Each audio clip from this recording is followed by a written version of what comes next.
नमस्कार। सुबह 8 बजे के समाचारों में आपका स्वागत है। मैं हूं दीप्ति शाही सिंह और सबसे पहले नजर डाल लेते हैं 20 बड़ी खबरों पर।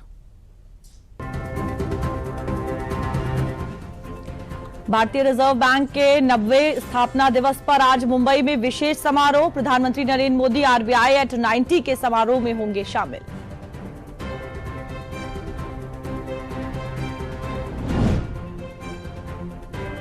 भाजपा के वरिष्ठ नेता और प्रधानमंत्री नरेंद्र मोदी ने मेरठ से चुनावी अभियान की शुरुआत की। इस दौरान सीएम योगी के साथ साथ रालोद प्रमुख जयंत चौधरी भी रहे मौजूद।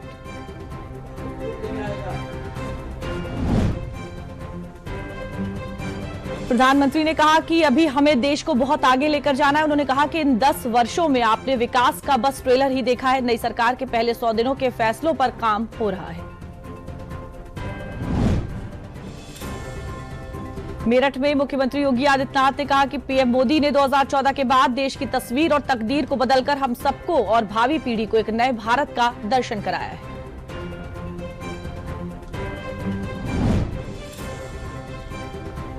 दिल्ली के रामलीला मैदान में इंडी गठबंधन की रैली। इंडी गठबंधन की महारैली में शामिल हुए 27 दलों के नेता। कांग्रेस नेता राहुल गांधी ने कहा कि चुनाव में मैच फिक्सिंग की कोशिश हो रही है। इंडी गठबंधन की रैली को संबोधित करते हुए कांग्रेस अध्यक्ष मल्लिकार्जुन खड़गे ने बीजेपी पर बोला हमला। कहा संवैधानिक संस्थाओं का हो रहा है दुरुपयोग।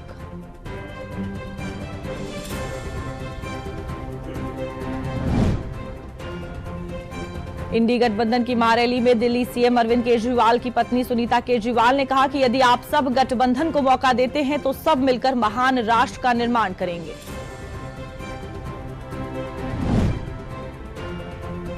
इंडी गठबंधन की महारैली को संबोधित करते हुए सपा अध्यक्ष अखिलेश यादव ने कहा भारतीय जनता पार्टी 400 पार नहीं 400 हारने जा रही है।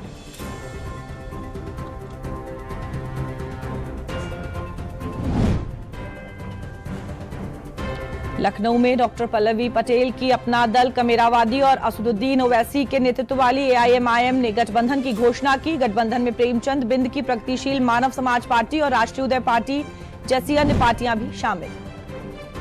भाजपा ने लोकसभा चुनाव के लिए 9वीं सूची जारी की। भाजपा ने राजस्थान के भीलवाड़ा से दामोदर अग्रवाल को बनाया उम्मीदवार।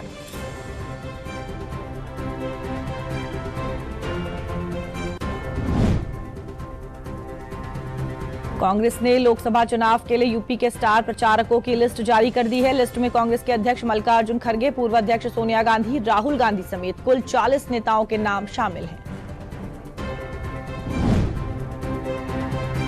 गढ़मुक्तेश्वर लोकसभा सीट से कांग्रेस इंडिया गठबंधन के प्रत्याशी दानिश अली पर जनपद हापुड़ के गढ़मुक्तेश्वर में आचार संहिता का उल्लंघन करने पर मुकदमा दर्ज किया गया।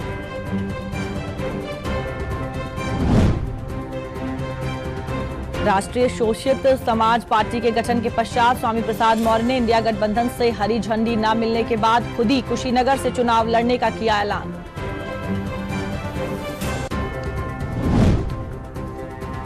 राष्ट्रपति द्रौपदी ने भाजपा के वरिष्ठ नेता और पूर्व उप प्रधानमंत्री लालकृष्ण आडवाणी के आवास पर उन्हें भारत रत्न से सम्मानित किया। इस अवसर पर प्रधानमंत्री नरेंद्र मोदी भी उनके साथ रहे मौजूद। भाजपा नेता लालकृष्ण आडवाणी को भारत रत्न पुरस्कार से सम्मानित किए जाने पर सीएम योगी ने कहा कि यह अलंकरण उनकी लोकनिष्ठा, राष्ट्र प्रथम की भावना एवं एक भारत श्रेष्ठ भारत के निर्माण में उनके अविस्मरणीय योगदानों का सम्मान है। अयोध्या में रामलला के दर्शन करने के लिए सिक्किम के राज्यपाल लक्ष्मण आचार्य पहुंचे। उन्होंने रामलला का पूजन किया। इससे पहले सर्किट हाउस में उन्होंने सलामी ली। पार्टी के पदाधिकारियों से मुलाकात की।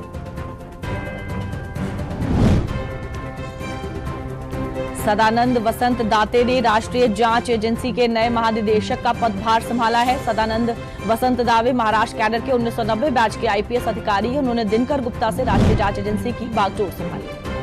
उत्तराखंड के देहरादून से मुरादाबाद आ रहे एक परिवार के 4 सदस्यों की आज थाना कांठ इलाके में सड़क हादसे में हुई मौत। ये घटना नींद की झपकी आने से कार सड़क किनारे खंभे से टकराने के कारण।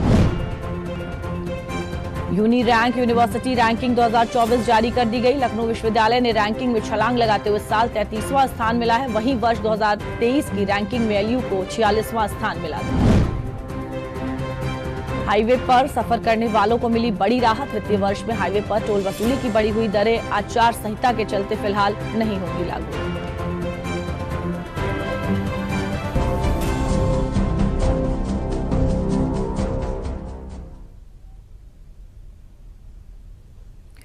और अब समाचारों का रुख विस्तार से कर लेते हैं। लोकसभा चुनाव 2024 के लिए कल एनडीए की ओर से प्रधानमंत्री नरेंद्र मोदी ने प्रदेश के मेरठ से चुनावी हुंकार भरी है। 2014 और 2019 के आम चुनावों में भी प्रधानमंत्री नरेंद्र मोदी ने अपने चुनावी अभियान की शुरुआत उत्तर प्रदेश के मेरठ से की थी और कल भी 2024 के अभियान की जब उन्होंने मेरठ से शुरुआत की तो विपक्षियों पर प्रधानमंत्री ने जमकर हमला किया। प्रधानमंत्री ने अपने 10 साल का रिपोर्ट कार्ड पेश किया तो समाज के हर वर्ग के लिए किए गए कामों को भी वो गिनाना नहीं भूले। प्रधानमंत्री ने कहा कि भ्रष्टाचार के खिलाफ जब वो कार्रवाई कर रहे हैं तो भ्रष्टाचारियों के जो विपक्षी नेता हैं उनको बहुत दर्द हो रहा है। उन्होंने कहा कि भ्रष्टाचार के खिलाफ उनकी लड़ाई रुकने वाली नहीं है। प्रधानमंत्री के साथ आरएलडी के नेता जयंत चौधरी सहित एनडीए के अन्य नेता भी रैली में मौजूद रहे। भारत के लिए, विकसित भारत के लिए, भ्रष्टाचारियों को जेल भेजने के लिए पश्चिमी उत्तर प्रदेश की धरती मेरठ में प्रधानमंत्री ने जनसभा में भ्रष्टाचारियों के खिलाफ कड़ी कार्रवाई जारी रखने की गारंटी दी। मोदी का मंत्र है भ्रष्टाचार हटाओ। वो कहते हैं भ्रष्टाचारी बचाओ। ये चुनाव इन दो खेमों की लड़ाई है। एक खेमा एनडीए का जो भ्रष्टाचार हटाने के लिए मैदान में है, दूसरा वो खेमा जो भ्रष्टाचारियों को बचाने के लिए मैदान में है। फैसला आपको करना है। बीते 10 साल का हिसाब देते हुए प्रधानमंत्री ने बताया कि महिलाओं को सुविधा, सुरक्षा, सम्मान मिला है। किसानों और जवानों सहित गरीबों को भी स्वाभिमान मिला है। वहीं असंभव लगने वाले कार्य राम मंदिर का निर्माण भी पूरा हुआ है। अयोध्या में राम लला का भव्य मंदिर बनेगा। ये लोगों को असंभव लगता था, लेकिन राम मंदिर भी बना है और हर रोज वहां लाखों लोग दर्शन के लिए भी जा रहे हैं। और आपने देखा है ब्रज में कान्हा और राधा तो हर बार की तरह होली खेले ही। इस बार अवध में राम लला ने भी खूब होली खेली। प्रधानमंत्री ने तीसरे टर्म में भारत को तीसरी बड़ी आर्थिक शक्ति बनाने, महिलाओं, गरीबों और किसानों की समृद्धि के लिए जनता से सहयोग मांगा। विपक्षी दलों की इंडी गठबंधन की कल दिल्ली के रामलीला मैदान में इंडी गठबंधन की रैली के दौरान केजरीवाल और हेमंत सोरेन की हुई गिरफ्तारी के बाद विपक्षी दलों ने सरकार पर हमला बोला। सुनीता केजरीवाल और कल्पना सोरेन की भावात्मक अपील के बाद विभिन्न दलों के नेताओं ने ईडी समेत अन्य एजेंसियों को पक्षपातपूर्ण कार्रवाई करने का आरोप लगाया तो जनता ने से इन विपक्षी दलों का समर्थन करने की अपील की थी। विपक्षी दलों के कई बड़े चेहरों के दिल्ली में मौजूदगी के बीच ममता बनर्जी के मंच से गैर मौजूदगी रही। दिल्ली के रामलीला मैदान में इंडी गठबंधन की रैली के दौरान विपक्षी नेताओं ने केंद्र सरकार पर जमकर निशाना साधा। शराब घोटाले में गिरफ्तार दिल्ली के मुख्यमंत्री अरविंद केजरीवाल की पत्नी सुनीता केजरीवाल और जमीन घोटाले में गिरफ्तार झारखंड के पूर्व मुख्यमंत्री हेमंत सोरेन की पत्नी कल्पना सोरेन ने भी रैली को संबोधित किया। सुनीता केजरीवाल ने अरविंद केजरीवाल का संदेश पढ़कर सुनाया। आइए मिलकर एक नया भारत बनाते हैं। 140 करोड़ लोगों के सपने का भारत, एक ऐसा भारत जहां हर इंसान को भरपेट खाना मिलेगा, हर हाथ को काम मिलेगा, कोई बेरोजगार नहीं होगा, कोई गरीब नहीं होगा, कोई अनपढ़ नहीं होगा, हर बच्चे को अच्छी शिक्षा मिलेगी, चाहे वो अमीर का बच्चा हो या गरीब का, हर बीमार को अच्छा इलाज मिलेगा। विपक्षी नेताओं ने केंद्र सरकार पर एजेंसियों के दुरुपयोग का आरोप लगाया। कांग्रेस सांसद राहुल गांधी ने अपनी पार्टी के बैंक खातों का मुद्दा उठाया। आपने हमारे बैंक अकाउंट बंद किए, बैंक अकाउंट बंद करने थे 6 महीने पहले करते, 1 साल पहले करते, 6 महीने बाद करते, कोई फर्क नहीं पड़ता। आप चाहते हो कि विपक्ष चुनाव ना लड़ पाए और इसीलिए आपने कांग्रेस पार्टी के बैंक अकाउंट रद्द किए। राजद नेता तेजस्वी यादव ने इंडी गठबंधन को साथ लेकर आगे बढ़ने की बात कही तो समाजवादी पार्टी के प्रमुख अखिलेश यादव ने भी चुनाव में अच्छे नतीजे मिलने की उम्मीद जताई। पहला रैली हम लोगों ने पटना में किया, दूसरा बॉम्बे में किया और तीसरा आज जो है दिल्ली में हो रहा है। और मैं बता दूं, देश के कोने कोने में जहां भी हम लोग जा रहे हैं वहां जनता का साथ आशीर्वाद मिल रहा है। आज हम सब लोग एकजुट हुए हैं। ये रामलीला मैदान ऐतिहासिक मैदान है और आज जब हम लोग इकट्ठे यहां हुए हैं, जब हम आज सब मिलकर के एक साथ खड़े हुए हैं, तो इस मैदान से ये ऐलान होने जा रहा है कि हुक्मरान जो दिल्ली में बैठे हैं वो अब ज्यादा दिन रुकने वाले नहीं हैं। इंडी गठबंधन के नेताओं ने अरविंद केजरीवाल और हेमंत सोरेन की गिरफ्तारी का विरोध करते हुए कहा कि विपक्ष को परेशान किया जा रहा है। टीएमसी ने कहा कि वो भी गठबंधन के साथ है। एक नया ऊर्जा हमारे भारत की राजनीति में आज पैदा हुआ, जो यहाँ पे सामने खड़ा है, जो जितवाएगा देश की संविधान को, जनतंत्र को। तृणमूल कांग्रेस और ममता बनर्जी की तरफ से मैं कहना चाहती हूं कि ऑल इंडिया तृणमूल कांग्रेस का पूरा समर्थन, ममता बनर्जी का पूरा समर्थन अरविंद केजरीवाल जी के साथ है, आम आदमी पार्टी के साथ है।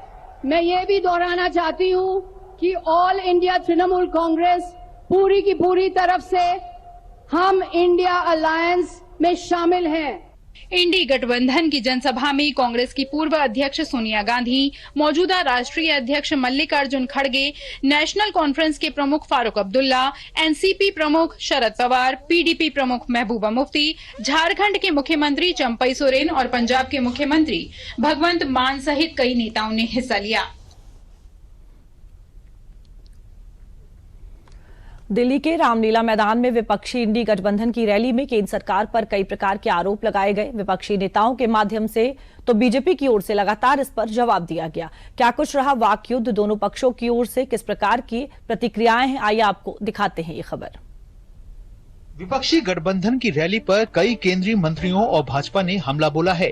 केंद्रीय मंत्री अनुराग सिंह ठाकुर ने कहा है कि रामलीला मैदान से जिनके बड़े बड़े बोल सुनने को मिलते थे, अब वे भ्रष्टाचार के दलदल में फंस गए हैं।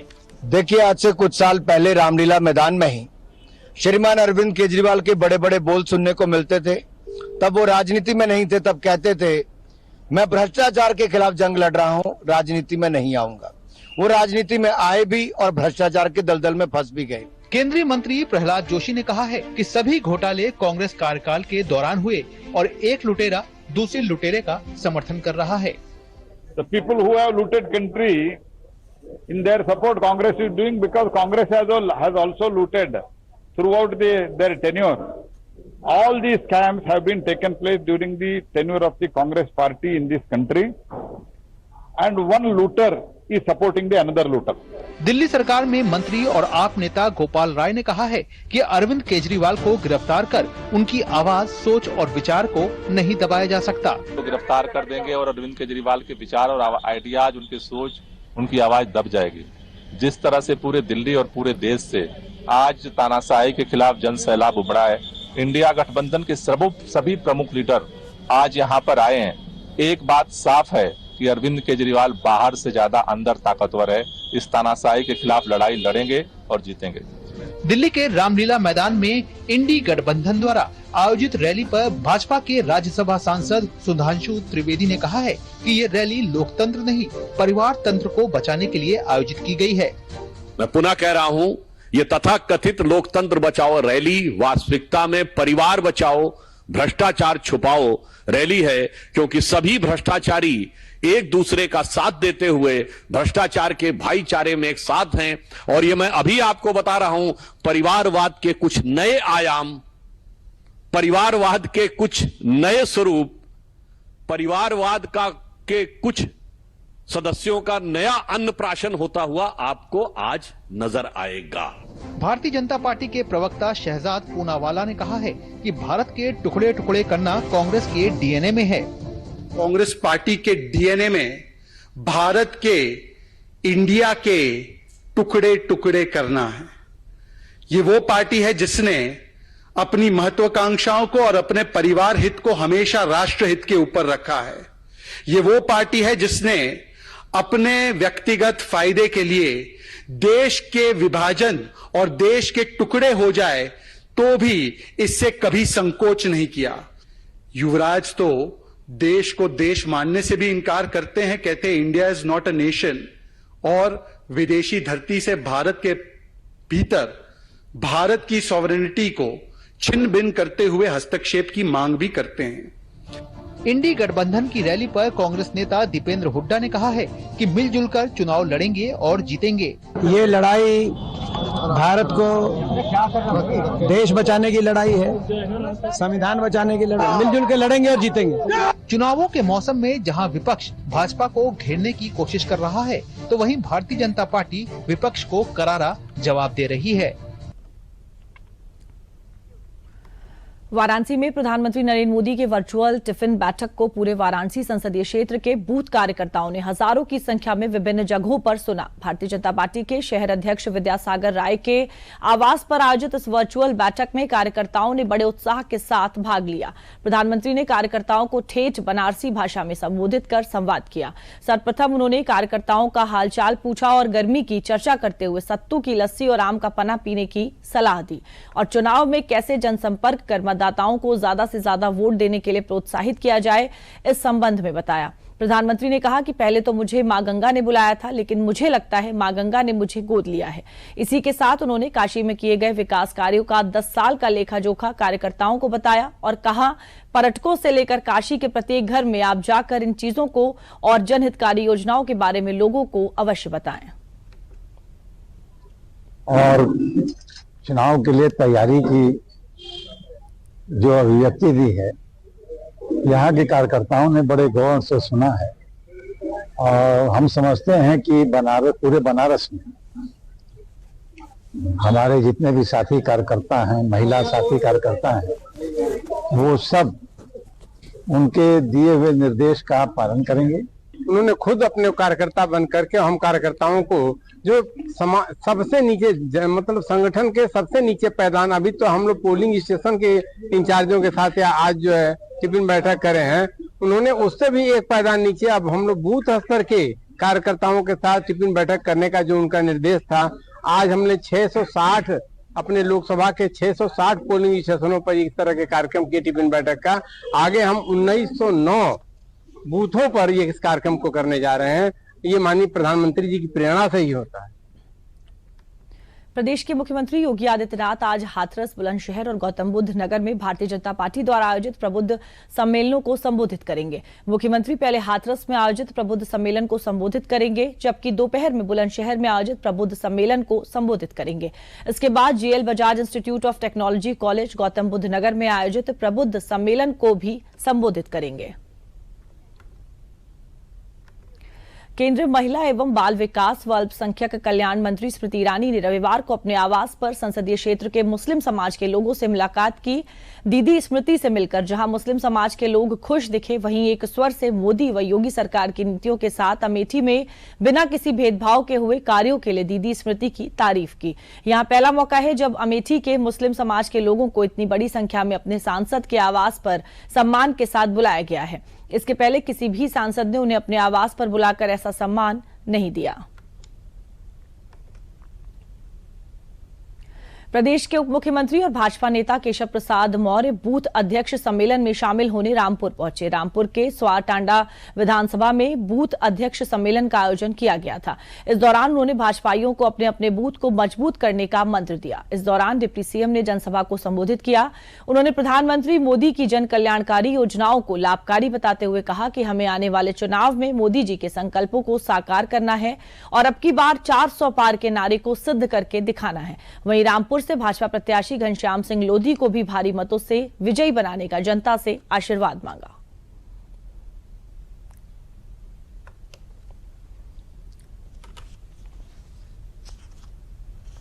जीत रहे हैं और रामपुर भी जीत रहे हैं, लेकिन रामपुर की जीत का स्वाद अलग होता है। यहाँ गुंडागर्दी से मुक्त करके, दंगागर्दी से मुक्त करके विकास के पथ पर रामपुर प्रदेश और देश को माननीय मोदी जी के नेतृत्व में आगे ले जाने का काम कर रहे हैं। और मुझे पूरा विश्वास है हर बूथ पर कम से कम 370 वोट हमारे बढ़ेंगे और जहाँ जय श्री राम की आवाज ज्यादा निकलेगी वहाँ 500 वोट भी बढ़ सकते हैं।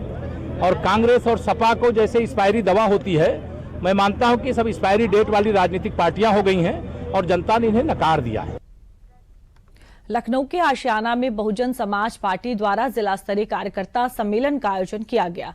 इस कार्यक्रम में मुख्य अतिथि बसपा प्रदेश अध्यक्ष विश्वनाथ पाल और मंडल प्रभारी भीमराव अंबेडकर सहित पार्टी के पदाधिकारी और कार्यकर्ता मौजूद रहे।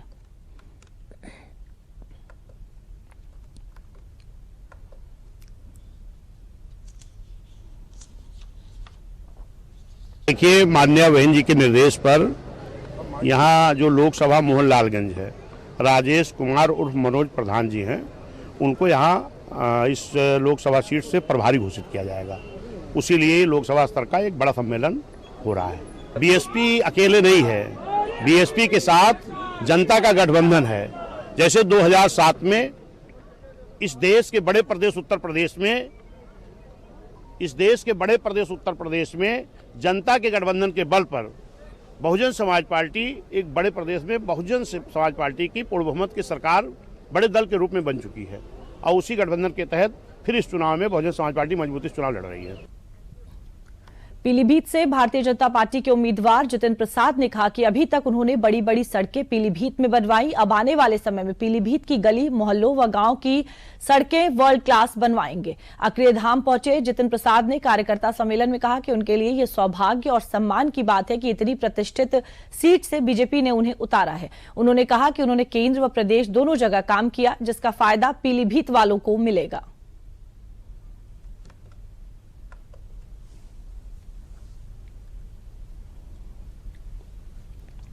मैंने पहले भी कहा, मेरे लिए बहुत सौभाग्य और सम्मान की बात है कि भारतीय जनता पार्टी ने इस पर विश्वास करके मुझे इस प्रतिष्ठित लोकसभा पीलीभीत का भारतीय जनता पार्टी का उम्मीदवार बनाया है। और यही प्रयास रहेगा कि जो कार्य हुए हैं 10 साल माननीय प्रधानमंत्री के नेतृत्व में और 7 साल माननीय मुख्यमंत्री के नेतृत्व में उत्तर प्रदेश में, उसको और गति देते हुए आगे बढ़ाया जाएगा। अगले 5 साल प्रधानमंत्री जी का तीसरा कार्यकाल होगा, निर्णायक होगा भारत के लिए। अब देखिएगा विकास की योजना है और मैंने तो केंद्र में भी काम किया है और प्रदेश में भी आज की तारीख में हूँ। भाजपा के वरिष्ठ नेता ब्रजेश पाठक ने लखनऊ के डालीगंज में होली मिलन समारोह कार्यक्रम में भाग लिया। उन्होंने इस अवसर पर कहा कि भाजपा इस बार लोकसभा चुनाव में 400 सीटों से अधिक सीटें जीतेगी। उन्होंने कहा कि विपक्ष चाहे जो भी हथकंडे अपना ले, भाजपा की जीत तय है। इस अवसर पर मौजूद लोगों ने अपना समर्थन पत्र भाजपा को देने और भाजपा के प्रत्याशियों के पक्ष में मतदान करने की अपील की।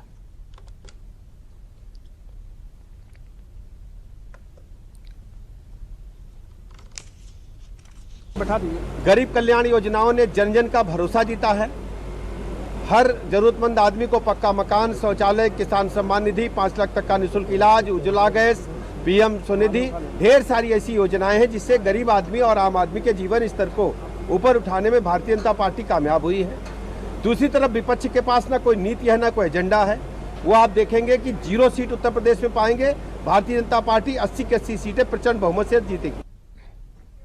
लखनऊ के सदर स्थित सामुदायिक केंद्र में रौनियार जन कल्याण समिति द्वारा होली मिलन समारोह का आयोजन किया गया। कार्यक्रम के माध्यम से समाज में उत्कृष्ट कार्य करने वाले लोगों को सम्मानित किया गया। होली मिलन समारोह में रंगारंग कार्यक्रम का और संगीत संध्या का भी आयोजन किया गया। इस मौके पर संस्था के महामंत्री दीपचंद गुप्ता ने बताया कि होली मिलन समारोह के आयोजन का उद्देश्य समाज को एक करना है।